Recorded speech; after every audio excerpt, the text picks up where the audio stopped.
see you watching, it's not me, it's really God. When I put my head down, it works out. Jesus is my strength now, it's lit now. I could see you talking, but it's really not my business. Because in the end, I ain't never gonna stop. Wipe away my sins, I'm giving you soul talk. God did it, faith did it, pain did it, grace did it. These a couple things I'm naming that came with it. Apart from the world, cause really I'm way different. God did it, faith did it, pain did it.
That blows in the face of those. See, it should be that I'm lined up with a pastor, and I'm lined up with a banker, and then I'm lined up with a mortgage broker, and on this side I'm lined up with a social worker, and then I'm lined up with a construction worker, and someone who might work at the trash company, and someone who works at the 99-cent store. And I'm aligned up all the way down this way and that way with various types of people who comes from various types of backgrounds, who do many various things. And let me tell you, in the eyes of God, we are all the same. We are all the same. We are all the same. I don't care what color you are. I don't care where you think you come from. I don't care what language you think you speak. I don't care what accolades you might have achieved. You are just like them. Look this way, you are just like them. Look that way, you are just like them. You need to break down all the walls of pride and arrogance that have separated you from your brethren, from the human counterparts. Because in the eyes of God who created us all, He said there is none that's righteous and none seeks after God. They all have turned aside. They have together become unprofitable. There is none who do good. No, not one. That's Romans 3:11-12. No, not one. So he said, well, then I'm confused.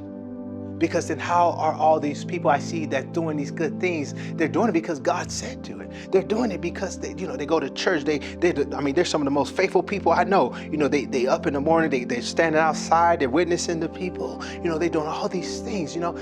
These people, if I was to call somebody, they would be the one. Listen, that's your standard. That's your outlook. That's your perception.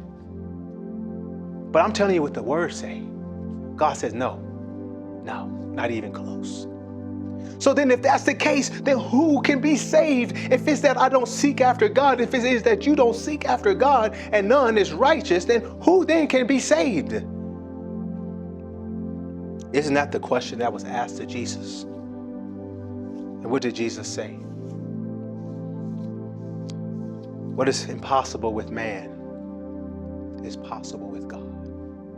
See, I need you to get what's being said. See, that blows away every perception you thought. It is not about your works.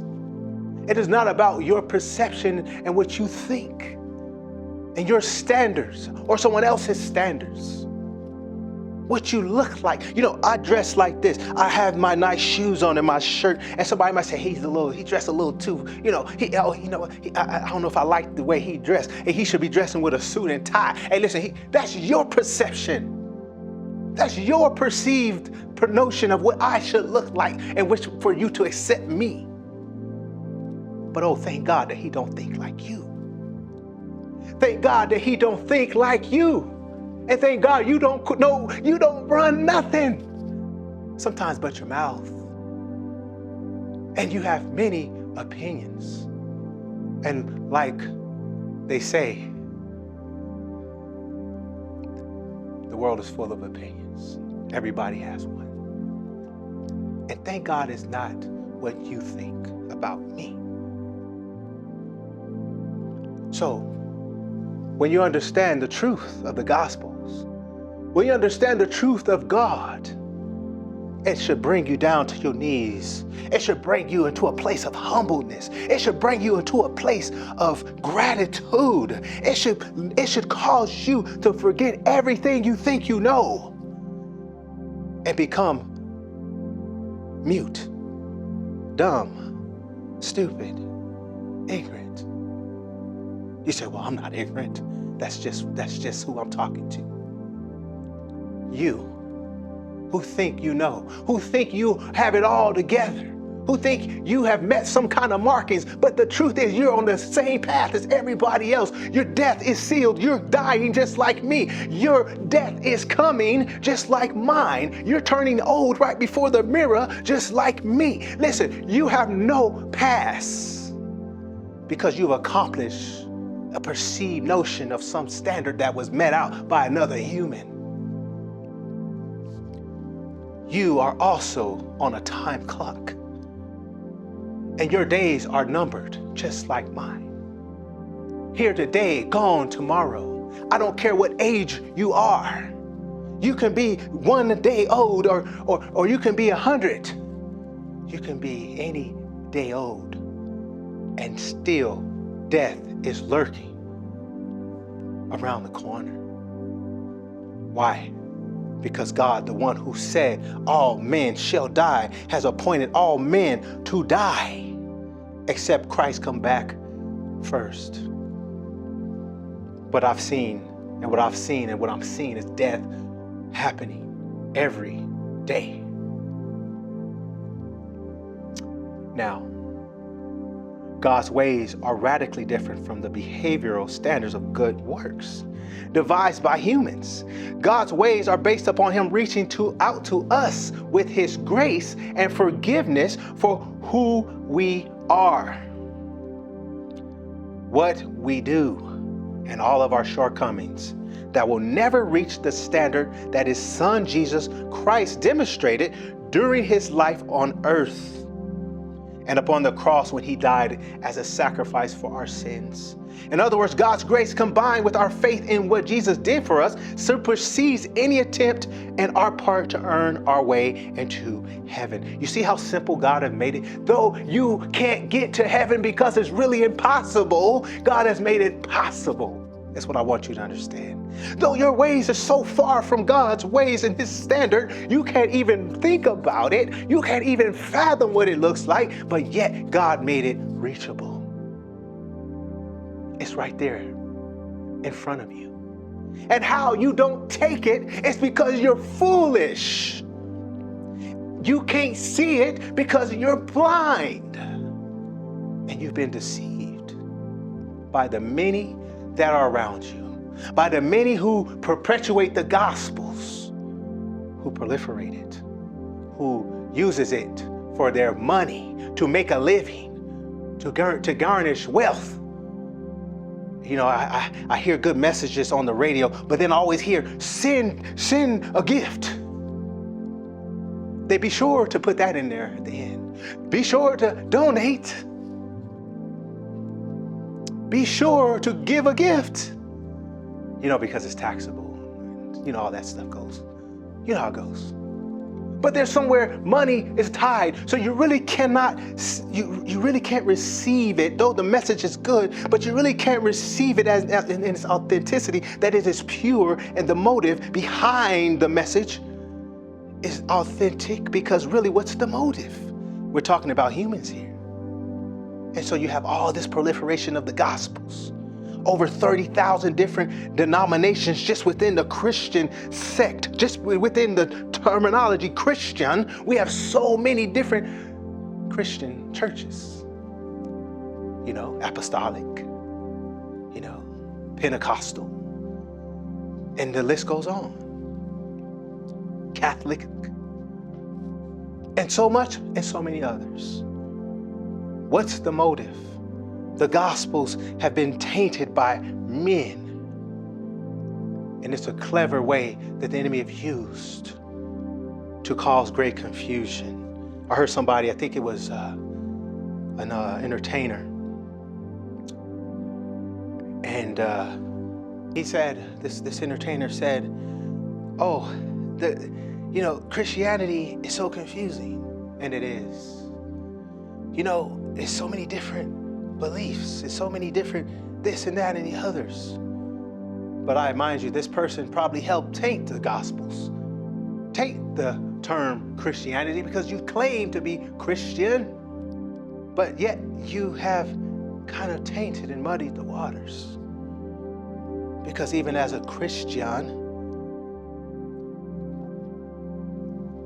we are looked at as instruments of God. And so certain things, if we know our Father is not in agreement with, we don't do. We don't do.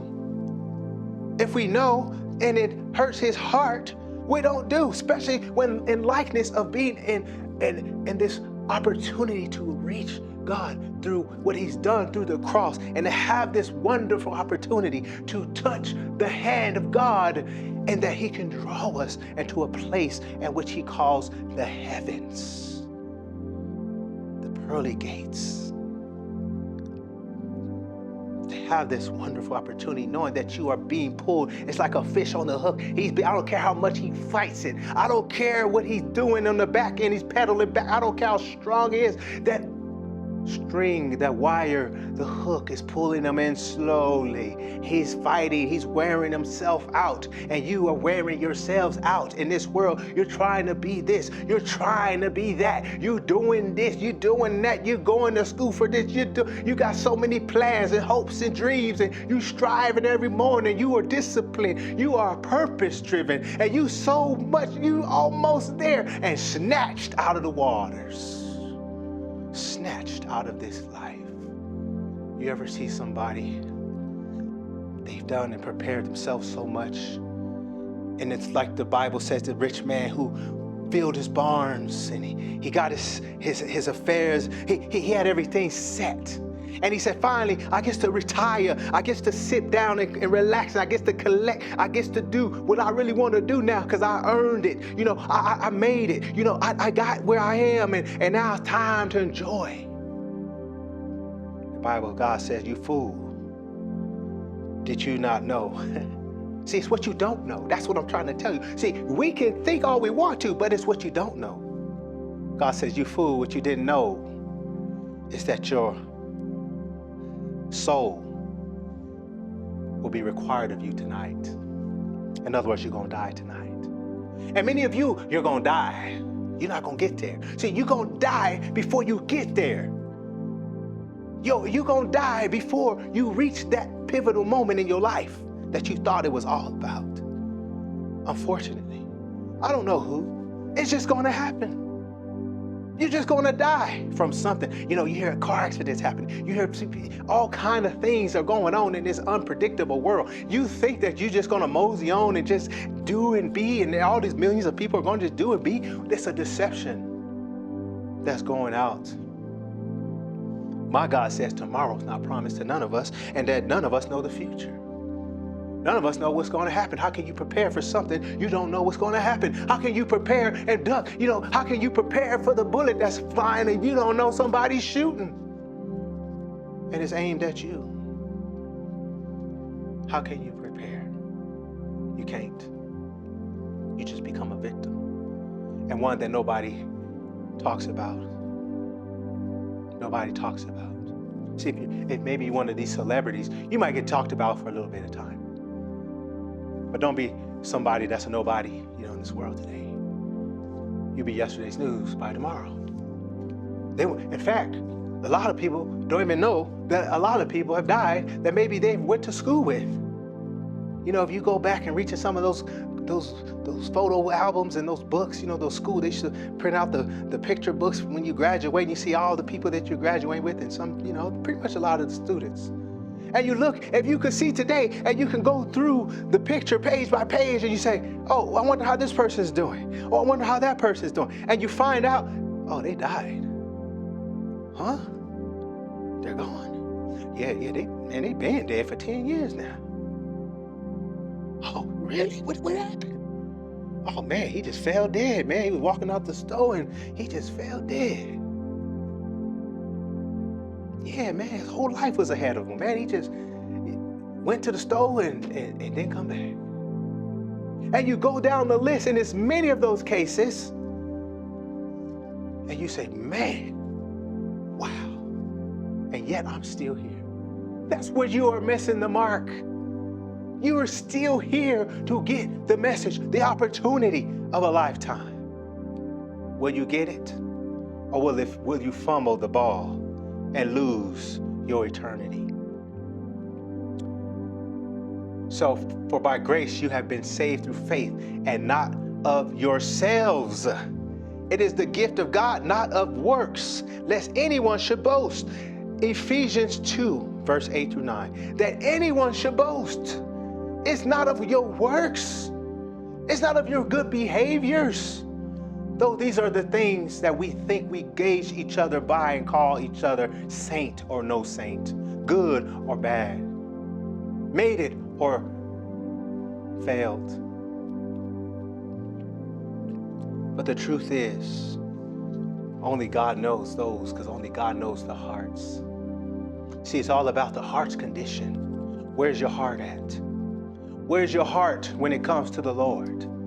Are you really seeking the Lord? But here it says, none seek after God. You say, huh? I do that all the time. Well, listen, I'm going to tell you. See, you seek after God because he put it in your heart to seek after him. You seek after the Lord because he put it in you to draw you. Where God says God draws us and then give us over to Christ. He puts in us the desire. So you say, well, what if I don't have that desire? Because you've been found lacking. You are simply operating in your nature. You are simply nature bound. And if you want that, you should then ask for it. And if God sees your heart and that you're willing and you're serious, then perhaps that's when the verse comes in which God says, knock on the door. Seek for me, search for me with all your heart and soul, and then you shall find me. Why? How's that? Because he will put into you the desire and draw you. See, he'll draw you closer. See, even that we have, even the desires we have to want to get to know God, that comes from God. It comes from God.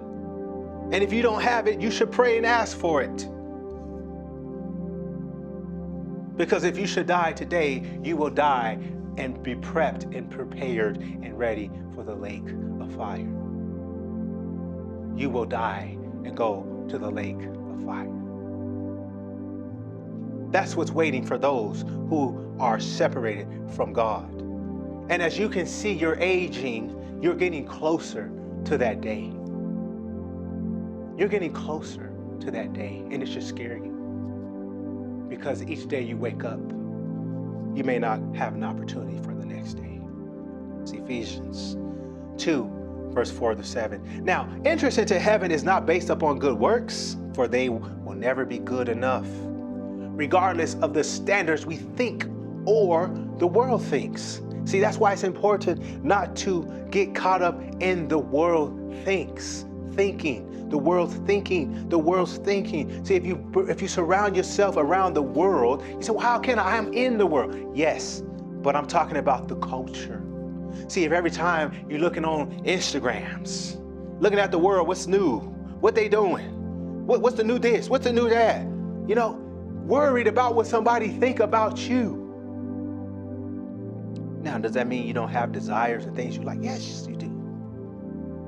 But there's a such thing as wanting to be accepted by the world. What is the world? The world system, the nature in which this world operates by, the standards in which they have presented to you, trying to meet the marks, trying to meet the perceptions, trying to garner up the what? Acceptance. If you do that, you will never meet the mark in which then to receive salvation. Jesus declared, I am the way, the truth, and the life. No one comes to the Father except through me. John 14:6. So you know why Jesus can say that? Because he knows his mission. He knows, and he knew the plan, the master plan. He knows that you cannot get to the Pharisees, the Sadducees, the Jew, the Gentile. No one can get to God, who is life, outside of going through Christ. That's why the Christianity, that's why those who resonate with Christ is so disregarded. That's why the enemy is attacking those who claim Christ. That's why the enemy is attacking those who claim Christ. Not Buddha, not Islam, and any other religion out there. Buddhism. It's always Christians being attacked, beheaded, ravaged, killed, because there's no power in any other name. There's no power under heaven in any other name given except by who? Christ Jesus. That's the only name that has been given the authority in which to save men. And when God spoke out of heaven, he said, this is my beloved Son, whom I am well pleased. Listen to him. That's the only name God has ordained. That's the only name. And that's the only name the Bible says every knee will bow. Every tongue will confess Jesus.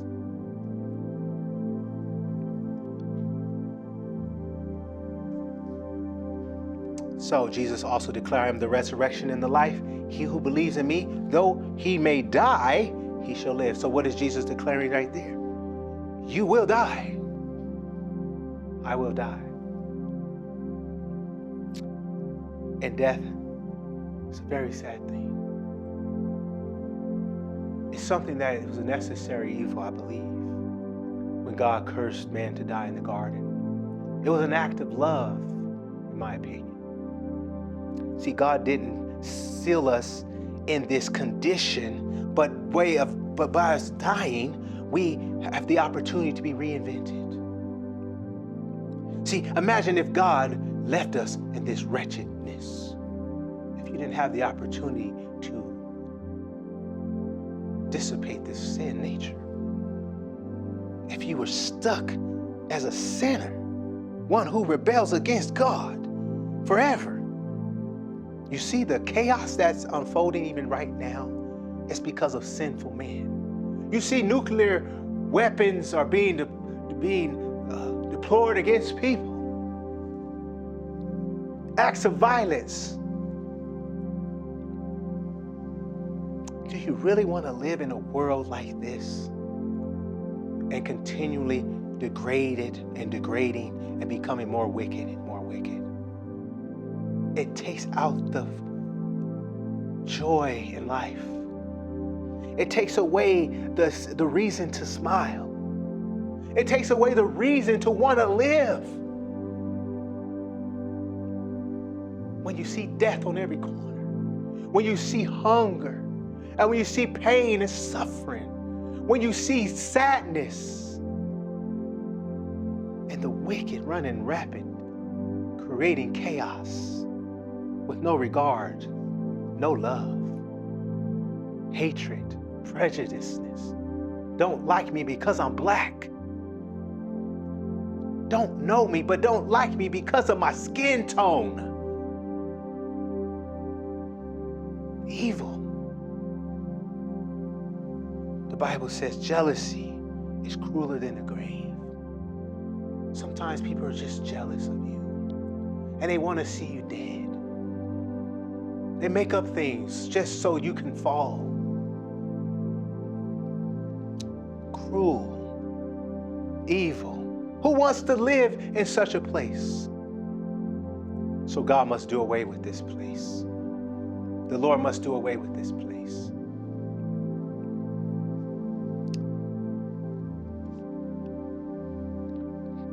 Join me next time. As I come, I want to bring more messages to you as I feel God is telling me. See, listen, I don't want to be one of these people that is just talking, saying whatever they want to say. But I felt compelled, and God has compelled me to do this. You don't pay me. No one pays me. I'm not motivated by money, but I'm motivated to do what God called me to do. And for that, I am grateful.